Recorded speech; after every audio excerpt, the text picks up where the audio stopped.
La exposición se desarrolló a partir de la conmemoración de los 100 años de la fundación de la primera escuela de pintura al aire libre en Santa Anita. En consecuencia, nosotros intentamos desarrollar un proyecto que no solamente conmemorara los 100 años, que no solamente fuera como una exposición que refiriera, digamos, al cumplimiento de este acontecimiento, sino que permitiera, digamos, al público, sobre todo al público joven, reconocer, ¿no?, las implicaciones que tuvo el proyecto de las escuelas de pintura al aire libre. En ese sentido, nosotros decidimos titularle Escuelas de Pintura al Aire Libre, Episodios Dramáticos del Arte en México, porque a lo largo, digamos, de la investigación fuimos dando cuenta cada vez más, de modo más contundente, que este proyecto tuvo implicaciones muy fuertes en el desarrollo de la plástica mexicana, por muchas razones. En primera instancia, quisimos referir a la condición que prevaleció, digamos, en los ámbitos académicos a finales del siglo XIX y en la primera década del siglo XX, porque justamente en esta coyuntura es donde se va formulando una transformación del gusto, ¿no?, en principio en el interior de la propia academia, porque vale la pena subrayar que justamente dentro de la academia empezó a ocurrir, digamos, una serie, digamos, de acontecimientos que reflejaban las diferencias ideológicas con respecto a los modos de producción, al gusto de la pintura y demás elementos que permitían para nosotros identificar una crisis, ¿no?, una crisis al interior de los sistemas, digamos, de enseñanza de la pintura. En consecuencia, nosotros intentamos tomar como punto de partida, ¿no?, digamos, 1903, ¿no?, 10 años antes de que se fundara la primera escuela, porque justamente en esos 10 años anteriores a la fundación de la primera escuela se va desarrollando o se va preparando, digamos, se van generando las condiciones para que, evidentemente, con la llegada de Ramos Martínez a la dirección, se fundara este primer proyecto. Con ello nosotros queríamos comenzar, digamos, una narrativa que le permitiera al público entender el impacto que tuvo en los siguientes 30 años el proyecto de las escuelas de pintura al aire libre. Porque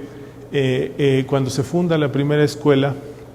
que además es finalmente un proyecto de alguna manera efímero, ¿no?, porque se cierra y se vuelve, digamos, a retomar el proyecto de las escuelas de pintura al aire libre hasta 1925, y de ahí justamente van generándose distintos elementos que políticamente van contribuyendo para que los proyectos de pintura al aire libre fueran proyectos relevantes a nivel, digamos, social sobre todo, porque a diferencia de los modelos, digamos, academicistas de finales del siglo XIX y de principios del XX, las escuelas de pintura al aire libre lo que intentaban era promover, digamos, la enseñanza del arte a sectores poblacionales, digamos, hoy se diría vulnerabilizados, ¿no? Estaban dirigidos a sectores populares, a hijos de obreros, ¿no?, a, digamos, poblaciones de filiación indígena, y entonces toda esta política que después se habría de retomar a partir de la década de los 20, justamente ya con el proyecto vasconcelista, empieza a tener más repercusión como política cultural, ¿no? Entonces las escuelas de pintura al aire libre empezaron a albergar una multiplicidad de estudiantes, ¿no?, que al ser, digamos, estudiantes de estos segmentos poblacionales implicaban una doble ganancia para el proyecto. Por una parte, se podía integrar a la población, digamos, a la producción artística, pero por otra parte se intentaba darle, digamos, al arte mexicano, a la pintura mexicana, una fachada, digamos, una dimensión mucho más mexicana, puramente, digamos, asumiendo que los propios pintores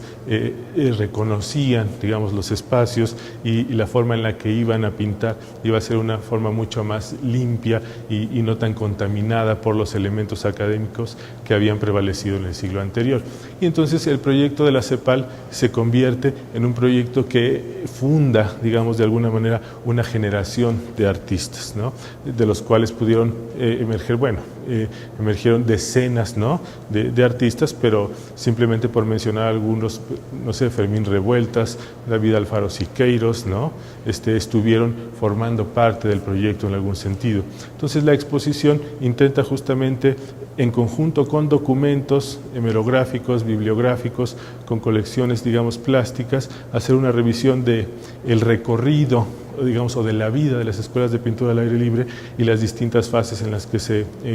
conformó, evidentemente también tratando de llegar a una conclusión. Y en este caso la conclusión finalmente es la fundación de La Esmeralda, que de alguna u otra manera es el culmen de esta política cultural que implicó construir espacios de enseñanza para sectores populares. Entonces, la exposición abarca básicamente desde 1903 hasta 1943.